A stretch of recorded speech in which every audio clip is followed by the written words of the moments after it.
নমস্কার বন্ধুরা, আশা করছি আপনারা সকলেই ভালো আছেন, সুস্থ আছেন। আজকে আমরা আলোচনা করব মুখ্যমন্ত্রী মমতা বন্দ্যোপাধ্যায়ের বড় ঘোষণা 5টি আবাস যোজনার টাকা, লক্ষ্মীর ভাণ্ডার, বিধবা ভাতা এবং কৃষক বন্ধু ফসলের ক্ষতিপূরণ। এই বিস্তারিত টাকা সম্পর্কে আজকের ভিডিওর মাধ্যমে আমরা আলোচনা করব। ভিডিওটি স্কিপ না করে পুরো ভিডিওটি দেখার অনুরোধ রইল। আপনারা যারা এখনও পর্যন্ত আমার চ্যানেলটিতে সাবস্ক্রাইব করেননি তারা সাবস্ক্রাইব করে পাশে থাকা বেল আইকনটি ক্লিক করে দেবেন এই ধরনের নিত্য নতুন ভিডিওর নোটিফিকেশান সবার প্রথম পাওয়ার জন্য। চলুন বন্ধুরা, শুরু করা যাক। মুখ্যমন্ত্রী 5টি প্রকল্পের উপভোক্তাদের বাড়ালো এবং সবাই টাকা পাবে। চলুন, মমতা ব্যানার্জির নিউ স্কিম। গত বৃহস্পতিবার মুখ্যমন্ত্রী মমতা ব্যানার্জি নবান্ন থেকে ঘোষণা করেছে যে আবাস যোজনার প্রথম কিস্তির টাকা 15 থেকে 30 ডিসেম্বরের মধ্যে কিন্তু উপভোক্তাদের অ্যাকাউন্টে পৌঁছে যাবে। বন্ধুরা মাথায় রাখবেন, 15 থেকে 30 ডিসেম্বরের মধ্যে ঢুকবে অ্যাকাউন্টে। এর পাশাপাশি তিনি রাজ্যের আরও বেশ কিছু প্রকল্পে উপভোক্তা বাড়ানোর কথা ঘোষণা করেছে। এই ডিসেম্বর মাস থেকে লক্ষ্মী ভাণ্ডারের প্রকল্পে আরও 5 লক্ষ উপভোক্তাকে যুক্ত করবে, অর্থাৎ লক্ষ্মী ভাণ্ডার যারা পাচ্ছে এছাড়াও 5 লক্ষ কিন্তু উপভোক্তা যুক্ত হবে। নতুন বছরের আগের থেকেই লক্ষ্মী ভাণ্ডারের প্রকল্পে টাকা পেতে শুরু করবে। লক্ষ্মীর ভাণ্ডার এবং আবাস যোজনা পাশাপাশি বিধবা ভাতা এবং বিশেষভাবে সক্ষমদের ভাতা প্রকল্পের উপভোক্তার সংখ্যা বৃদ্ধি করার পরিকল্পনা রয়েছে রাজ্য সরকারের। এখনও পর্যন্ত যারা লক্ষ্মী ভাণ্ডার আবেদন করেছেন টাকা পাচ্ছেন না, তারা কিন্তু ডিসেম্বর মাস থেকে টাকা পাবেন। চলুন এক এক করে বলা যাক। বাংলার আবাস যোজনা বড় ঘোষণা। কি বলেছে মুখ্যমন্ত্রী? এদিন স্পষ্টভাবে জানিয়েছে যে কেন্দ্রের স্বল্প মেয়াদী কোনো প্রকল্পে দিলে রাজ্য তা গ্রহণ করবে না। বিভিন্ন ধরনের অভিযোগের জন্য কেন্দ্র সরকারের প্রধানমন্ত্রী আবাস যোজনা এবং 100 দিনের কাজের টাকা বন্ধ করে দিয়েছে। কিন্তু গত লোকসভা ভোটে প্রকল্পের মাধ্যমে মমতা ব্যানার্জি বাংলার আবাস যোজনা জন্য রাজ্যের কোষাগার থেকে অর্থ বিনিয়োগ করবে বলে ঘোষণা করেছিলেন। সেই কথা মতো আবাস যোজনা কাজ শুরু হয়ে গেছে। উপভোক্তাদের তালিকা পুনর্যাচাইকরণ প্রক্রিয়া প্রায় শেষ লগ্নে।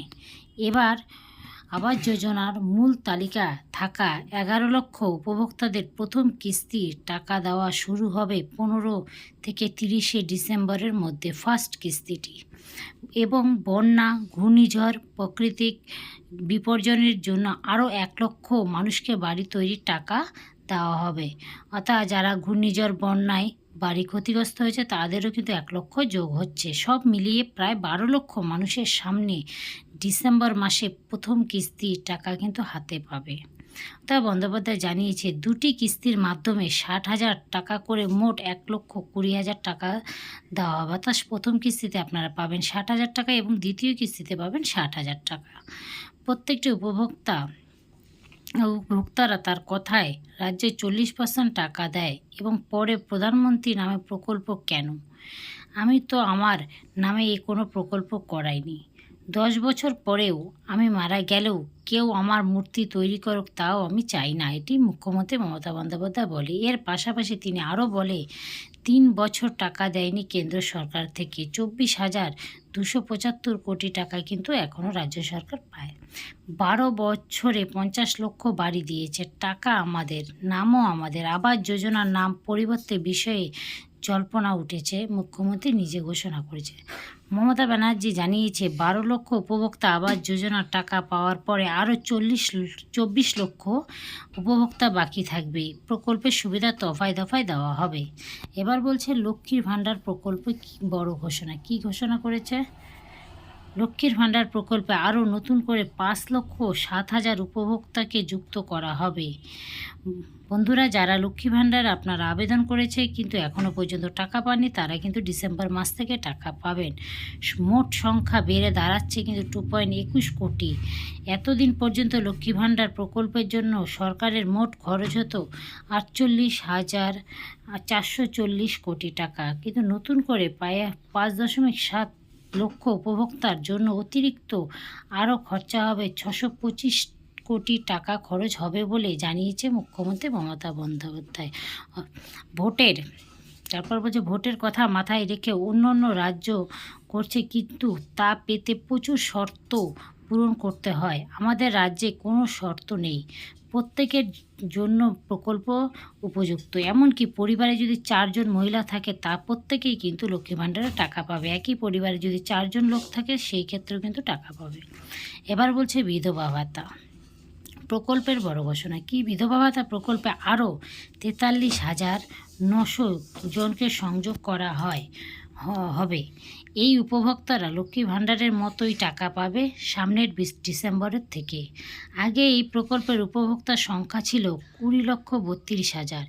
এই প্রকল্পের খাতায় সরকারি খরচ হতো 2,450 কোটি টাকা। নতুন অন্তর্ভুক্ত ফলে খরচ বেড়ে দাঁড়াবে 3,000 কোটি টাকা দাঁড়াবে। আবার তারপর কি ঘোষণা করেছে, প্রতিবন্ধী ভাতার নিয়েও কিন্তু একটি বড় ঘোষণা করেছে। আবার বিশেষভাবে সক্ষমদের প্রকল্পে এতদিন প্রায় 7.5 লক্ষ উপভোক্তা ভাতা পেতে এই প্রকল্পের জন্য রাজ্য সরকার মোট 900 কোটি টাকা খরচ হতো। এখন আরও 19,000 নতুন উপভোক্তা যুক্ত হলো।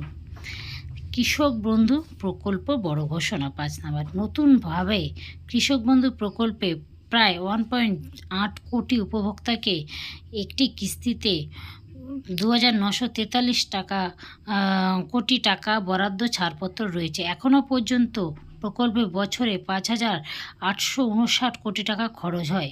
2019 সাল থেকে 21,134 কোটি টাকা কৃষকদের আর্থিক সহযোগিতা করেছে রাজ্য সরকার। অপরদিকে কৃষক বন্ধু প্রকল্পে কৃষকদের মৃত্যু ঘটলে পরিবারে এককালীন কিন্তু 2 লক্ষ টাকা সহযোগিতা পাবে। এই নিয়মে কৃষকদের মৃত্যুকালীন ক্ষতিপূরণ হিসাবে প্রায় 1.27 লক্ষ উপভোক্তাকে 2,544 কোটি টাকা দিয়েছে রাজ্য সরকার। মুখ্যমন্ত্রী আরও বলেছে যে, আমি যা কথা দেই তা রাখি। আর্থিক পর্যবেক্ষণ বলেছে যে আয়ের সীমারেখা না দেখে প্রকল্পের চালানোর কতটা যুক্তিপূর্ণ সেটি দেখছে। তো বন্ধুরা, আপনারা সকলেই বুঝতে পারছেন। আশা করি আমার এই ভিডিওটি আপনাদের ভালো লেগেছে। ভালো লাগলে ছোট্ট একটি লাইক করে সাবস্ক্রাইব করে পাশে থাকা বেল আইকনটি ক্লিক করে দেবেন এই ধরনের নিত্য নতুন ভিডিওর নোটিফিকেশান সবার প্রথম পাওয়ার জন্য।